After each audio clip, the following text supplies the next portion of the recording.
नमस्कार मित्रों, साहित्य और अध्यात्म में एक बार पुनः आप सभी का हार्दिक स्वागत है। आप सभी को कार्तिक मास की हार्दिक शुभकामनाएं। आज मैं एक अनूठा विषय लेकर आप सभी के समक्ष प्रस्तुत हुआ हूँ। यह एक बहुत ही महत्वपूर्ण जानकारी है जो किसी को नहीं पता है, लेकिन हम सभी को यह अवश्य ही पता होनी चाहिए, ज्ञात होनी चाहिए। तो आइए समझते हैं। मित्रों, जो हम दीपावली में या कार्तिक के महीने में पटाखे इत्यादि फोड़ते हैं, जलाते हैं, वो हम ऐसे ही जलाते हैं, अपनी प्रसन्नता के लिए जलाते हैं, खुशी के लिए जलाते हैं, या इसका वर्णन शास्त्रों में भी आया है। तो कई शास्त्रों में इसका वर्णन आया है। वो शास्त्र जो हैं वह कई हैं, जैसे स्कंद पुराण, ब्रह्म पुराण, पद्म पुराण। कई पुराणों में इनका वर्णन आया है कि हम जो पटाखे फोड़ते हैं, जो फुलझड़ियाँ जलाते हैं, स्कंद पुराण में फुलझड़ी को संस्कृत में उल्का के नाम से अभिहित किया गया है। उल्का, तो हम जो उल्का जलाते हैं अर्थात फुलझड़ी जलाते हैं, हम फुलझड़ी को हाथ में लेकर अपने पितरों का, अपने पूर्वजों का मार्गदर्शन करते हैं, इसलिए हम फुलझड़ी इत्यादि जलाते हैं। तो इस बात को कहना कि हमारे पटाखों का या हमारे जो हम कार्य करते हैं उसका वर्णन शास्त्र में नहीं है, यह कहना सरासर बेहद गलत है। आप पहले अपने पुराणों का अध्ययन कीजिए, शास्त्रों का अध्ययन कीजिए, फिर अपनी बातों को कहिए। शास्त्र प्रमाण के साथ कही गई बातें अपना अलग एक पक्ष रखती हैं। तो हम बात कर रहे थे पटाखों की।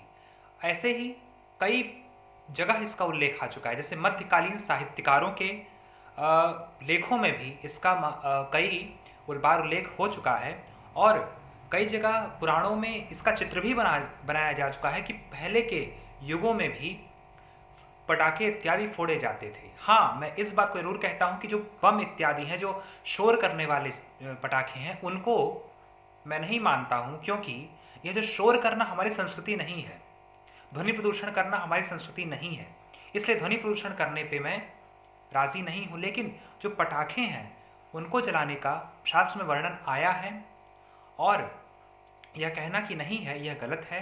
हम जो कंदिल इत्यादि छोड़ते हैं वह आकाशदीप होता है। कार्तिक के महीने में जो है अमावस्या आती है, उस दिन आकाशदीप छोड़ने का मतलब कंदिल छोड़ने का यह अर्थ है कि हम अपने पितरों का मार्गदर्शन करते हैं।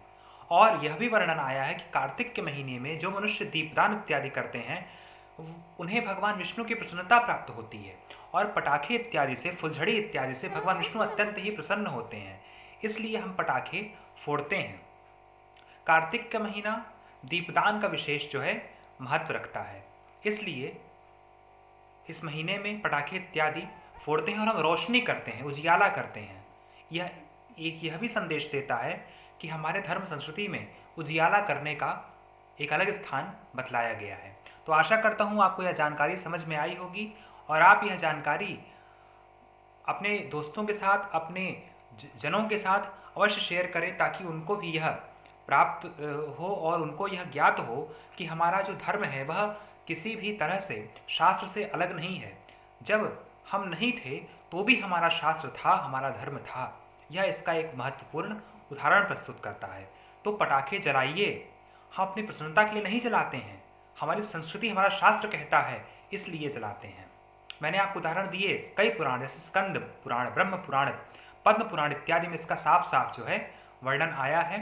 पटाखे जलाइए, और यह मैं कहूँगा शोर वाले पटाखे जलाने से बचें, अपने को बचाएं, और कार्तिक के महीने में जितना हो सके दीपदान इत्यादि कीजिए। यह जानकारी जो है अपने दोस्तों के साथ शेयर कीजिए कि पटाखे क्या जलाना हम अपनी खुशी के लिए करते हैं या ईश्वर की खुशी के लिए करते हैं।